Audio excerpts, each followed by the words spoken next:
any given Sunday, Thursday. I love to play the game. We're going to get to play against each other for many years, and it's going to always be a lot of battles. Welcome to NFL Live, presented by KFC. Oh, this one's going to be good tonight. Cardinals, Seahawks in Seattle just hours away. We're here to get you ready for all of it and more. Dan Orlovsky, give me a matchup to watch tonight. One-on-one. I want to watch DK Metcalf versus Patrick Peterson. DK Metcalf coming off that 2-catch for 28-yard performance last week. Patrick Peterson coming off an interception himself. I want to see who wins that battle. DK Metcalf's got to answer. He's got to answer last week's shutout from Jalen Ramsey. I want to watch these one-and-ones compete against each other tonight. I hear you, Dan. I hear you loud and clear, big dog. I'm going to follow you up and say this. Hey, you got to remember, Jamal Adams was not there the first time around when they played the Cardinals, and neither was Carlos Dunlap. Dunlap could bring part of those 85 sacks that he has in his career to the party tonight, and Seattle could win the football game. Otherwise, they're going to get blew out the building. Ooh. Speaking of Jamal Adams, Key, I'm looking for his matchup against Kyler Murray. If I might take y'all back to the first game, Budda Baker played a huge role in the success that the Arizona Cardinals had. I want to see if Jamal Adams for the Seattle defense can have that type of impact against Kyler Murray and this offense for Arizona tonight. All right, Marcus, there are major running back questions for Seattle. Chris Carson is listed as questionable. I'm told he's unlikely to play, which would mean that Carlos Hyde, Alex Collins, DJ Dallas would have to carry the load for Seattle tonight, which looks like it will be without Chris Carson.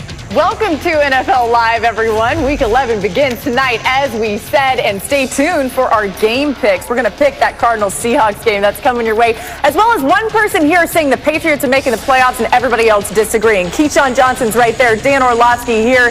You saw Marcus Spears and Adam Schefter. Let's get right to it and get your popcorn ready for this one, Week 11. We've got the Chiefs and the Raiders on Sunday night. And remember, Vegas handed Kansas City its only blemish in 2020 back in Week 5. Remember, the Raiders defense got after Patrick Mahomes, pressuring him 29 times. That's tied for the most QB pressures in any single game so far in 2020.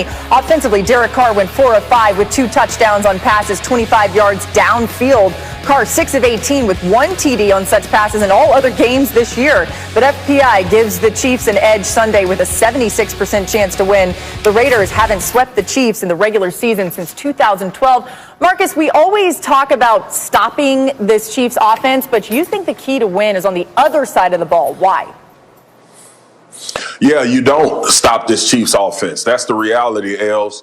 You have to outscore them. You have to outduel them with explosive plays. And look, in the first meeting with the Las Vegas Raiders, the Raiders hit 7 plays of 20-plus more yards, and 3 or 4 of them went for touchdowns. That's how you beat the Kansas City Chiefs. You take advantage of Spagnuolo in the blitz and one-on-one with Ruggs, who's a burner.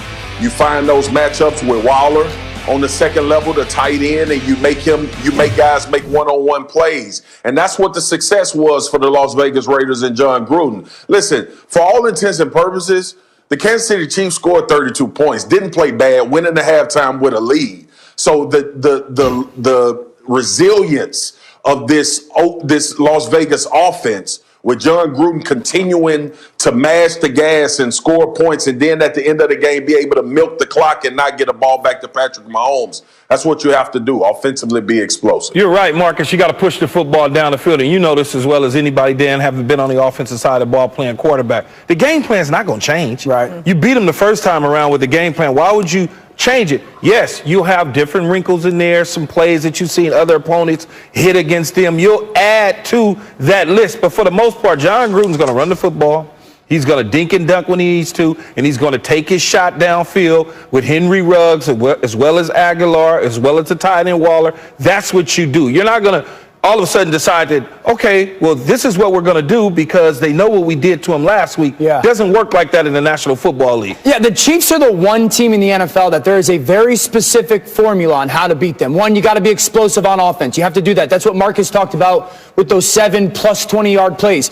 Number 2, you've got to minimize their possessions. This is great because the Raiders are the best third down team offensively in the NFL. They had 36 minutes of time of possession the first time they played, so that matters.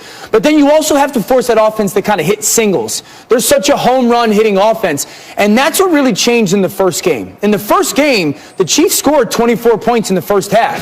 They had 24 on them because they played a ton of man coverage. The Raiders did early on, and that happened. Mahomes was like, all right, here comes this gut session. And then in the second half, they started to change a little bit up. They didn't let him do stuff like this, where he got out of the pocket and went to kind of attack your defense. They played zone. They got after him in the rush. They didn't commit until he got past the line of scrimmage. The defensive line fell back when he decided to move, and then they doubled Kelsey in certain situations. Max Crosby's got to have a big game where he makes his rush and then spins back. So as much as I love Marcus, it's not just, hey, you got to outscore him. Like, this is a complete picture to beat the defending Super Bowl champions. You've got to do that checklist. If you watch that game, the Raiders did all three. Can they do it again is the big question Sunday night. And Marcus, you said there was one play in that previous matchup between these two teams that swung the entire game in the Raiders' favor. Yeah, Els, there was a scramble with Patrick Mahomes on 3rd and 20. All right, and this is what he does. And the Kansas City Chiefs usually make this play. This is just a drop by the tight end, which could have ended up in a touchdown, and more than likely would have for this Kansas City Chiefs team. So these are the type of things. Look, Dan, Key, and we all make great points about how you beat the Kansas City Chiefs. The reality is you need a little help from them as well. Like, that's how good this football team is. Like, you need them to have a mistake. You need Patrick Mahomes to throw in the triple coverage and Jeff Heath pick the ball off. You need those type of plays in order to beat this team, and more so to keep them from being on schedule. They had to go to throwing the football because the Raiders were being explosive and couldn't use Elaire out of the backfield. Yeah, and one thing that's important to remember, too, is that Andy Reid's team's always strong off the bye week. In fact, he's 18-3 coming off the bye in his career. Adam, the Raiders put 7 more players in the COVID-19 reserve list yesterday. What's the latest on this today? Well, Lord, they'll remain there, and as long as they test negative, they'll be activated and eligible to play in Sunday's night game. But you see the names right there. A slew of defensive players. Jonathan Abram, obviously, Jonathan Hankins, some key players, LaMarcus Joyner, Cleveland Farrell. So they've got a lot